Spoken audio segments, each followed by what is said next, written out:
नमस्कार, देख रहे हैं आप और मैं हूं आपके साथ अंशिका पाठक। वाटर स्पोर्ट्स के रोमांच के लिए टिहरी झील तैयार है। टिहरी वाटर स्पोर्ट्स कप का आज आगाज होगा। CM Dhami water sports cup का उद्घाटन करेंगे। देश भर के करीब 260 खिलाड़ी टिहरी पहुंचे हैं। 28 से 30 दिसंबर तक टिहरी में ये वाटर स्पोर्ट्स कप चलेगा। तो टिहरी वाटर स्पोर्ट्स कप का आज आगाज होगा। CM Dhami water sports cup का उद्घाटन करेंगे। इसके साथ ही आपको बता दें कि देश भर में करीब 260 खिलाड़ी टिहरी पहुंचे हैं। 28 से 30 दिसंबर तक चलेगा वाटर स्पोर्ट्स कप और ये वाटर स्पोर्ट्स के रोमांच के लिए टिहरी झील तैयार है। टिहरी वाटर स्पोर्ट्स कप का आज आगाज होगा और 30 दिसंबर तक चलेगा वाटर स्पोर्ट्स कप।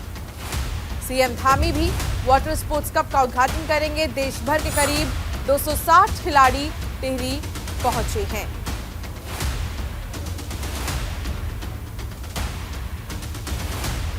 हितेश त्यागी साथ जुड़ गए हैं सहयोगी ज्यादा जानकारी के साथ। हितेश, क्या जानकारी मिल रही है इस वाटर स्पोर्ट्स को लेकर, क्योंकि इसका जो है आयोजन किया जा रहा है और इसमें कई खिलाड़ी दूर से आए हैं भाग लेने के लिए। इस पूरे खेल के बारे में भी समझाएं।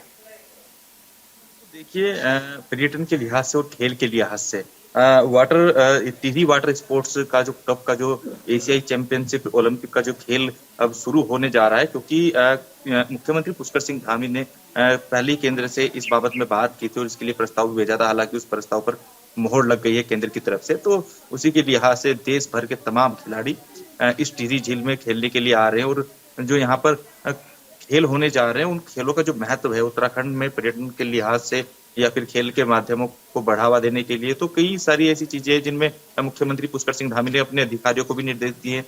कई ऐसे अधिकारी हैं, कई ऐसे पुलिस के भी खिलाड़ी हैं जो इस खेल में हिस्सा लेंगे। जी ठीक है। हालांकि इस खेल का आयोजन कब तक होगा, क्या कोई दिन निर्धारित किया गया है कि इतने दिन तक खेल खेला जाएगा? जिस तरीके से खेल का शुभारंभ अभी हुआ नहीं है, होने वाला है। हालांकि आज इसका शुभारंभ मुख्यमंत्री पुष्कर सिंह धामी औपचारिक तौर पर कर देंगे, लेकिन जिस तरीके से खिलाड़ियों का आवाजाही शुरू हो गई है, लेकिन अभी इसकी कोई तिथि तय नहीं हुई है कि ये खेल कब तक चलेंगे और कब से शुरू होंगे। जी ठीक है, बने रहिए आप, आगे भी आपसे जानकारी लेंगे। हितेश, तो कांग्रेस एक तरफ जहां टिहरी वाटर स्पोर्ट्स कप का आज आगाज होगा, मुख्यमंत्री पुष्कर सिंह धामी भी इसको लेकर पूरे तरीके से निर्देश जारी कर चुके हैं कि तैयारियां चुस्त और दुरुस्त हों। तो दूसरी तरफ कांग्रेस का 138वां स्थापना दिवस आज है। कांग्रेस मुख्यालय पर आपको बता दें कि कार्यक्रम का आयोजन किया जाएगा। प्रदेश अध्यक्ष करण माहरा के नेतृत्व में कार्यक्रम, नगर मुख्यालय पर भी कार्यक्रम का आयोजन होगा। रक्तदान शिविर और मेडिकल कैंप का आयोजन होगा। तो प्रदेश अध्यक्ष करण माहरा के नेतृत्व में कार्यक्रम होगा। नगर मुख्यालयों पर भी कार्यक्रम का आयोजन किया जाएगा। रक्तदान शिविर और मेडिकल कैंप का आयोजन होगा। हितेश लगातार जुड़े हुए हैं। हितेश, आज 138वां स्थापना दिवस है कांग्रेस का और इस मौके पर क्या कुछ कार्यक्रम किए जाएंगे कांग्रेस की तरफ से प्रदेश में? जी बिल्कुल, देखिए, कांग्रेस का आज 138वां वर्षगांठ है और स्थापना दिवस है और पूरे देश भर में आज कांग्रेस के जो कार्यकर्ता हैं, जो पदाधिकारी हैं, जो नेता हैं, वो सभी प्रफुल्लित है, हर्ष और उल्लास के साथ इस पर्व को, स्थापना दिवस को मना रहे हैं। तो वहीं उत्तराखंड की राजधानी देहरादून में भी पूरे उत्तराखंड समेत जो उत्तराखंड कांग्रेस के जो प्रदेश अध्यक्ष करण मेहरा, उनके नेतृत्व में आज कार्यक्रम होंगे। कई विचार गोष्ठियां अलग अलग मंडलों पर, अलग अलग महानगरों पर, अलग अलग सभी जिलों में अपने जो सभी जिलाध्यक्ष उनकी बैठक हो गई है। तो कहीं पर रक्तदान के शिविर होंगे, कहीं पर गरीबों को कंबल वितरण करने का कार्यक्रम आज कांग्रेस के कार्यकर्ता करेंगे, तो कहीं अलाव जलाने का काम भी कांग्रेस के कार्यकर्ता करेंगे। और जो मेडिकल अस्पतालों में जाकर फल वितरण का कार्यक्रम कांग्रेस के कार्यकर्ताओं ने अपने सभी जिलों में सभी जिला अध्यक्षों के माध्यम से रखने का काम किया है, जो कि जितने भी जिला चिकित्सालय हैं, प्राइवेट चिकित्सालय हैं, जो भी गरीब लोग हैं, उनकी मदद करने का काम आज कांग्रेस के कार्यकर्ता करने जा रहे हैं। जी चलिए, ठीक है, बहुत शुक्रिया तमाम जानकारी साझा करने के लिए। हालांकि अब बात होगी देवभूमि में कोल्ड अटैक की। जी हां, उत्तराखंड में उधम सिंह नगर और हरिद्वार में शीतलहर का कहर जारी है। ठंड से जल्द निजात मिलने की कोई उम्मीद अभी नहीं है। मौसम विभाग ने दोनों जिलों में अगले 48 घंटे के लिए शीतलहर का ऑरेंज अलर्ट जारी कर दिया है। मौसम विज्ञान के मुताबिक उधम सिंह नगर और हरिद्वार जिले में जबरदस्त ठंड पड़ने के साथ ही कोहरे की संभावना। कड़ाके की ठंड के कारण प्रभारी जिलाधिकारी और मुख्य विकास अधिकारी प्रतीक जैन ने कक्षा 1 से 12 तक के सभी सरकारी गैर सरकारी स्कूलों और आंगनबाड़ी केंद्रों में आज और कल छुट्टी घोषित की है। 30 दिसंबर के बाद स्कूलों के समय में भी बदलाव किया जा सकता है। तो ठंड के साथ घने कोहरे की संभावना जाहिर की जा रही है। उधम सिंह नगर और हरिद्वार में शीतलहर का कहर है। तो अभी ठंड से कोई राहत नहीं मिलेगी। अगले 48 घंटे तक के लिए ठंड को लेकर अलर्ट जारी कर दिया गया है।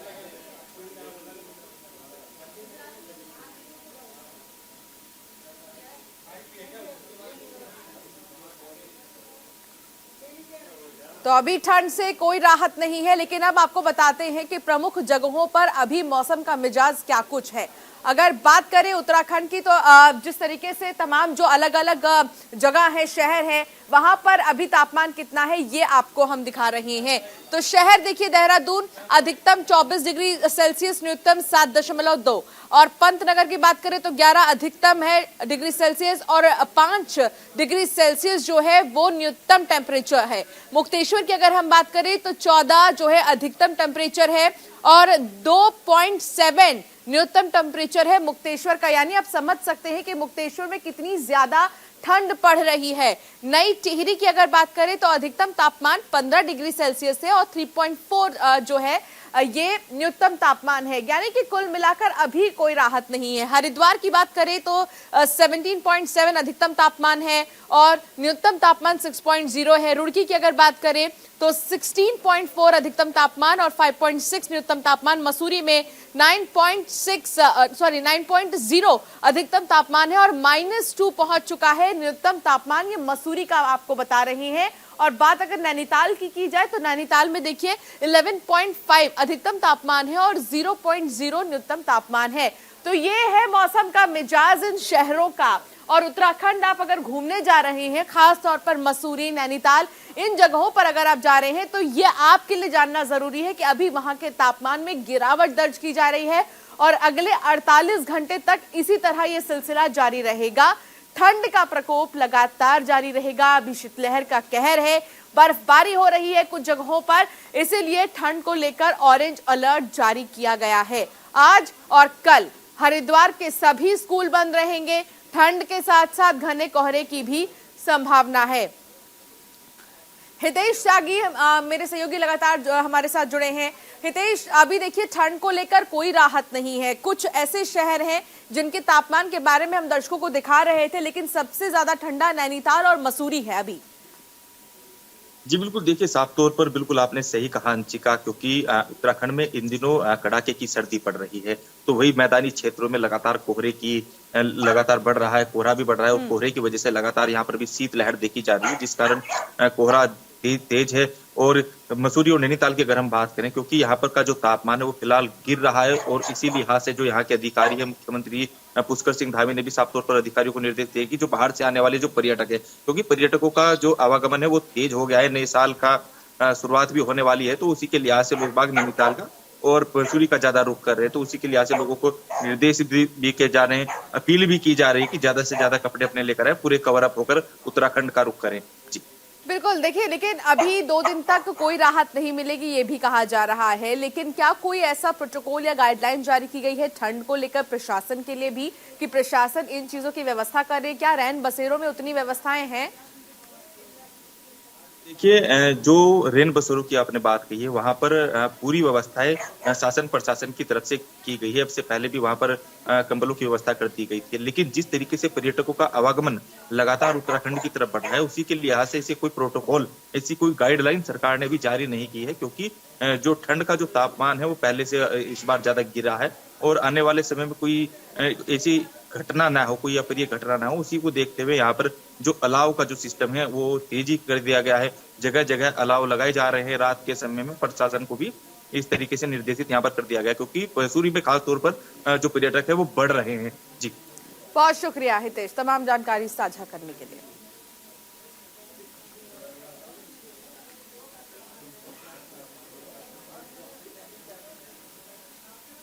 तो वहीं चीन में बेकाबू हुआ कोरोना संक्रमण अब बाहरी देशों में भी घुस रहा है। ऐसे में भारत सरकार भी अलर्ट है। सभी राज्यों में कोरोना को लेकर सतर्कता बरती जा रही है। उत्तराखंड सरकार भी कोरोना को लेकर कड़े नियम लागू कर रही है। कोरोना के बढ़ते प्रकोप को देखते हुए सभी जिलों के अधिकारियों को सतर्क रहने की हिदायत दी गई है। हरिद्वार में पुलिस प्रशासन ने मोर्चा संभाल लिया है। हरिद्वार और हर की पौड़ी पर आने वाले श्रद्धालुओं को पुलिस मास्क लगाने को लेकर जागरूक कर रही है। इसी बीच साधु संत समाज भी प्रशासन के साथ है और लोगों से कोरोना के प्रति जागरूक रहने की अपील कर रहा है।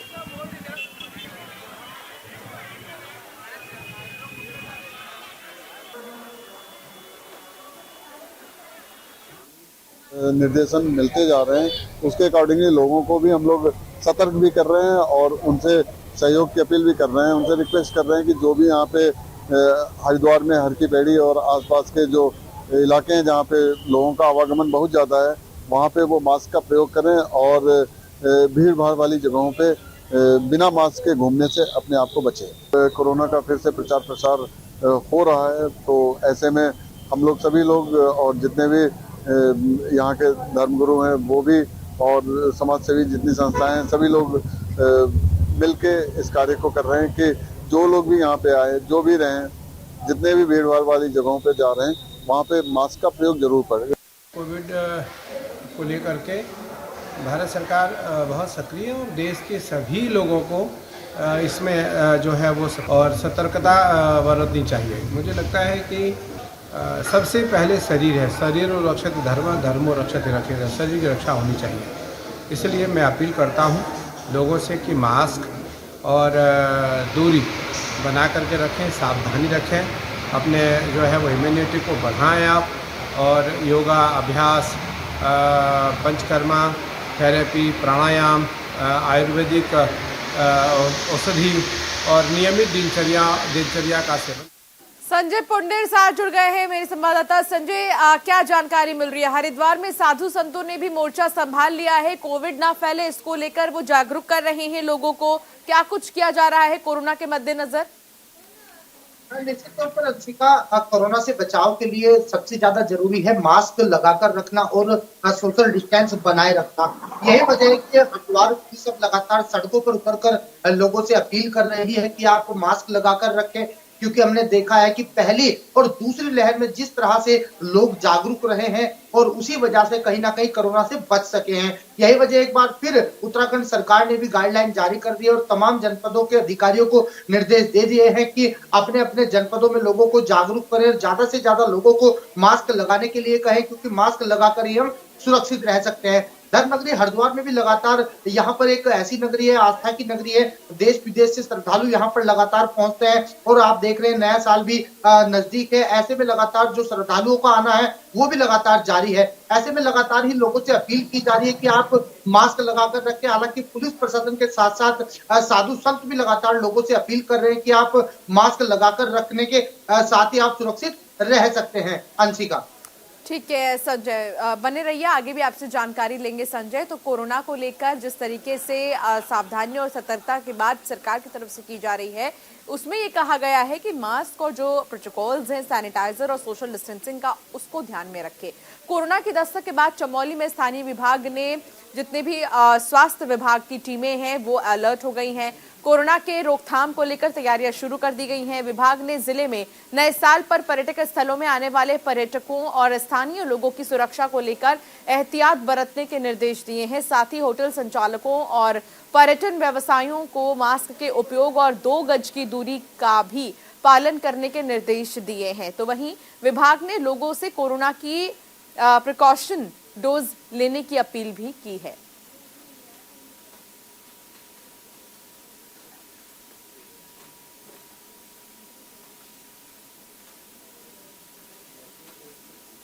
में हम लोग तो जो भी हमारे पास संसाधन उपलब्ध हैं, जैसे ऑक्सीजन प्लांट हमारा कार्य कर रहा है, ऑक्सीजन सिलेंडर्स पर्याप्त मात्रा में है, ऑक्सीजन कंसंट्रेटर्स हैं, और जो भी दवाइयाँ वगैरह इससे रिलेटेड चाहिए आवश्यकता होती है वो सभी अभी हमारे पास पर्याप्त मात्रा में उपलब्ध है। और हमें स्टेट से भी गाइडलाइन मिला है कि अभी आपको किसी भी तरह की कोई ज़रूरत हो तो आप लोग इसकी मांग कर सकते हैं। तो इसके तहत जो भी नई SOP आई, इसके तहत मास्क पहनना अनिवार्य है और कोविड एप्रोप्रिएट बिहेवियर्स जो भी है, मास्क पहनना, 2 गज की दूरी और हाथों को साफ करके धोना, इस तरह से जो भी एप्रोप्रिएट बिहेवियर्स है उसका पालन करना जरूरी है। धर्मनगरी हरिद्वार में संपत्ति विवाद को लेकर कई अखाड़ों के साधु संतों की हत्याएं हो चुकी हैं। ताजा मामला हरिद्वार निरंजनी अखाड़े के आचार्य महामंडलेश्वर स्वामी कैलाशानंद गिरी की हत्या की साजिश का आया है। बीते दिन उत्तर प्रदेश की प्रयागराज पुलिस ने हत्या की साजिश के आरोप में एक संदिग्ध को गिरफ्तार किया था, जिसके बाद हरिद्वार पुलिस भी अलर्ट हो गई है। SSP अजय सिंह ने पुलिस अधिकारियों और खुफिया विभाग को अलर्ट रहने के निर्देश दिए हैं। इस पूरे मामले पर महामंडलेश्वर स्वामी कैलाशानंद गिरी ने कहा कि मेरे खिलाफ जो साजिश की जा रही है, मुझे बदनाम करने की कोशिश की जा रही है।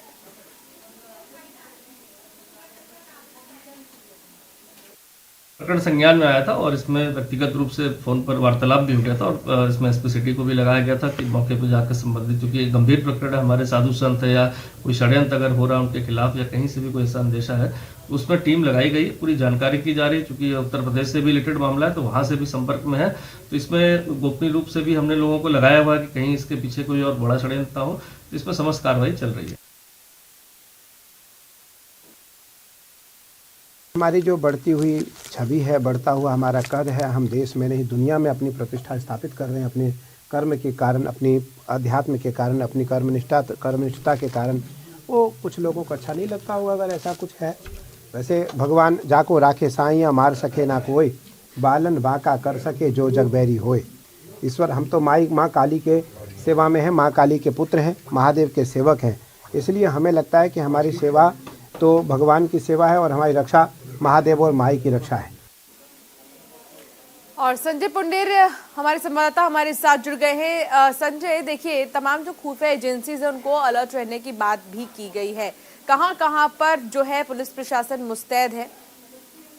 देखिए अंशिका, आपको बता दें, कई पहले भी हमने देखा है कि कई ऐसी संपत्ति रही है जिनको लेकर बड़े बड़े साधु संतों की हत्या कर दी गई है। एक बार फिर जो महामंडलेश्वर हैं कैलाशानंद, उनकी जान को खतरा है। हालांकि बीते दिनों एक संदिग्ध व्यक्ति भी हरिद्वार में देखा गया था जो कई दिनों तक उनके आश्रम में रुका था। हालांकि उसके बाद उत्तर प्रदेश पुलिस ने उस व्यक्ति को गिरफ्तार किया है, उसके बाद उससे कहीं ना कहीं पूछताछ भी की जा रही है। हालांकि जान के खतरे को देखते हुए लगातार ही हरिद्वार पुलिस प्रशासन अलर्ट मोड पर आ गया है। लगातार ही खुफिया जो विभाग है वो भी पूरी तरह अलर्ट है। हालांकि इस संबंध में हरिद्वार SSP अजय सिंह का कहना है कि पूरी तरह जो जिला प्रशासन है, पुलिस महकमा है, अलर्ट है, किसी भी तरह की ऐसी घटना नहीं घटेगी। इसी को लेकर लगातार साधु संतों का भी कहना है कि उनके बढ़ते कद को देखते हुए कहीं ना कहीं लोग उनकी हत्या करना चाहते हैं, लेकिन इसको लेकर अब सुरक्षा के भी पूरी तरह इंतजाम कर दिए गए हैं। अंशिका, ठीक है, बने रहिए संजय, आगे भी आपसे जानकारी लेंगे। हरिद्वार के वरिष्ठ पुलिस अधीक्षक अजय सिंह ने जिले भर के 10 चौकी प्रभारियों सहित 20 उप निरीक्षकों के कार्य क्षेत्रों में फेरबदल किया है। जल्द ही बाकी बचे चौकी प्रभारियों के कार्य क्षेत्र में बदलाव किया जा सकता है। जानकारी के मुताबिक रुड़की कोतवाल चौकी प्रभारी अशोक रावत को भिक्कमपुर चौकी प्रभारी बनाया गया है। मनोज ममगाई को भिक्कमपुर से चौकी प्रभारी सोत बी रुड़की भेजा गया है। सत्येंद्र बुटोला को अमानतगढ़ थाना से भगवानपुर थाना का SSI बनाया गया है। रविंद्र सिंह को ज्वालापुर कोतवाली से भगवानपुर की काली नदी चौकी का प्रभारी बनाया गया है। काली नदी चौकी से जयवीर रावत को कोतवाली ज्वालापुर भेजा गया है।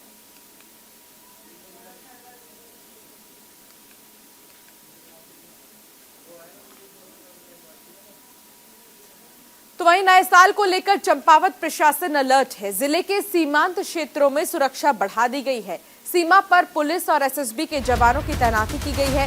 नेपाल से आने जाने वालों पर भी निगरानी रखी जा रही है। यात्रियों और वाहनों की चेकिंग भी की जा रही है। तो नए साल को देखते हुए सतर्कता बढ़ा दी गई है। जितने भी लोग सीमा से आना जाना कर रहे हैं नेपाल सीमा से, वहां पर भी निगरानी रखी जा रही है और चेकिंग भी किया जा रहा है, गाड़ियों की चेकिंग की जा रही है। नेपाल से आने जाने वाले यात्रियों पर निगरानी है, यात्रियों और वाहनों की चेकिंग की जा रही है। पुलिस मुस्तैद है और जवान जो वहां पर हैं वो भी एक्टिव हैं।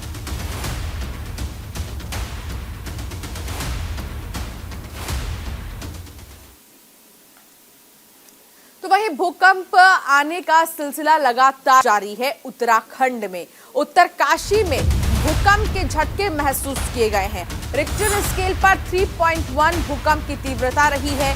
देर रात 2:19 पर भूकंप के झटके महसूस किए गए हैं। नेपाल में भी 2 बार भूकंप के झटके महसूस किए गए। भूकंप से जानमाल का नुकसान नहीं हुआ है। उत्तराखंड के उत्तरकाशी में भूकंप के झटके महसूस किए गए हैं।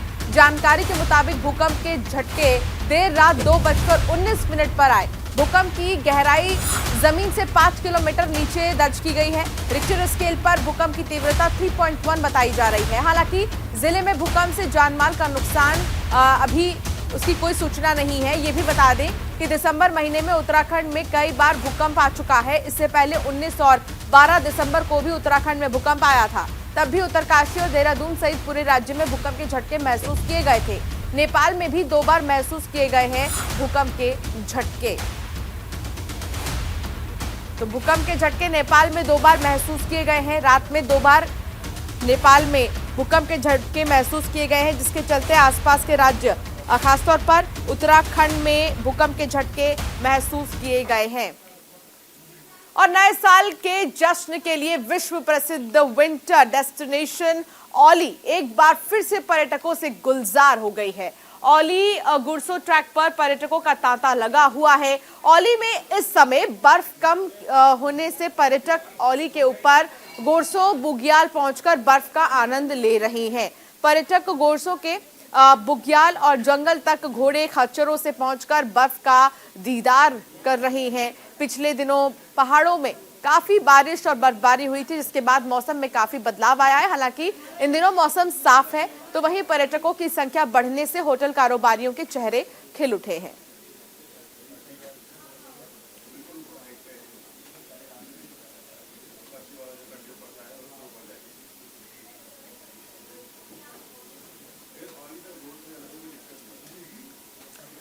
तो देहरादून में 21 जनवरी को पूर्व विधायकों का सम्मेलन होने जा रहा है। इस सम्मेलन में पूर्व विधायक संगठन की तरफ से सभी पूर्व विधायकों को आमंत्रित किया जा रहा है। पूर्व विधायक संगठन ने बीजेपी प्रदेश अध्यक्ष महेंद्र भट्ट को भी इस सम्मेलन के लिए आमंत्रित किया है। पूर्व विधायक संगठन के अध्यक्ष लाखी राम जोशी का कहना है कि सम्मेलन में राज्य के सामाजिक विषयों के साथ ही कई महत्वपूर्ण बिंदुओं पर चर्चा की जाएगी और उसी के आधार पर पूर्व विधायक आगे की रणनीति भी तैयार करेंगे।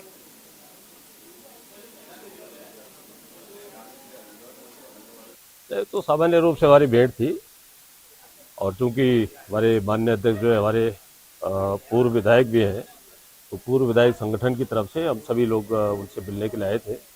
और 21 जनवरी को हमारा विधानसभा में उत्तराखंड के 113 जो पूर्व विधायक हैं उनका जो हमने संगठन बनाया है वो सम्मेलन हम लोग कर रहे हैं। 21 जनवरी को तय हो गया है। उसी संबंध में हम आमंत्रण देने आए थे और माननीय अध्यक्ष जी से हमने अनुरोध किया कि आप उसमें उपस्थिति अवश्य दें। और चलिए फिलहाल बुलेटिन में इतना ही। आप बने रहिए न्यूज़ इंडिया के साथ।